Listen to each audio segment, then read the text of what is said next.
తాజా అంశాన్ని చూస్తున్నాం. పార్లమెంటు ముందుకు వక్ఫ్ చట్ట సవరణ బిల్లు రానుంది. ఈ బడ్జెట్ సమావేశాల్లోనే బిల్లు ప్రవేశపెట్టేందుకు సన్నాహాలు చేస్తున్నారు. మరింత సమాచారం మా ప్రతినిధి అరుణ్ నాయుడు తెలుసుకుందాం. అరుణ్, చెప్పండి, వక్ఫ్ చట్ట సవరణ బిల్లుపై ఎలా ముందుకెళ్లనున్నారు?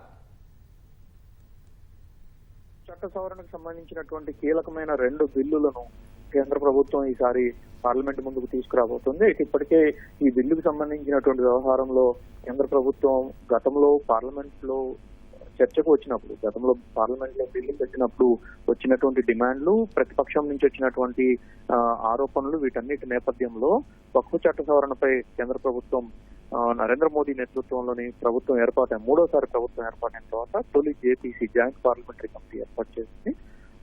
దానిపైన పూర్తి స్థాయిలో చర్చించినటువంటి జేపీసీ 14 సవరణలతో కూడినటువంటి ప్రతిపాదనలను కేంద్ర ప్రభుత్వానికి అందించింది. ఈ రోజు అందుకు సంబంధించినటువంటి నివేదికను లోక్సభ స్పీకర్ ఓం బిర్లాకు జేపీసీ చైర్మన్ జగదాంబికాపాల్ ఈ రోజు అందజేశారు. ఆ తర్వాతనే కేంద్ర ప్రభుత్వం కూడా ప్రస్తుతం అఖిలపక్ష భేటీ నిర్వహిస్తోంది. అఖిలపక్ష భేటీకి ఇచ్చినటువంటి 16 బిల్లుల జాబితాలో వక్ఫ్ చట్ట సవరణానికి సంబంధించినటువంటి 2 బిల్లులను కేంద్ర ప్రభుత్వం ఈ పార్లమెంట్ సమావేశాల్లో ప్రవేశపెడుతున్నట్లుగా విపక్షాలకు, అఖిల పక్షానికి అందరికీ ఇచ్చినటువంటి జాబితాలో పొందుపరిచింది.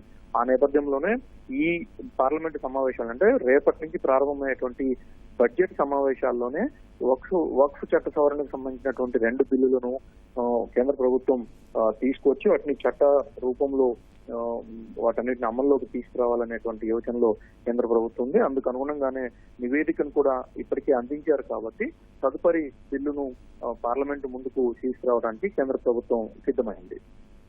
ధన్యవాదాలు.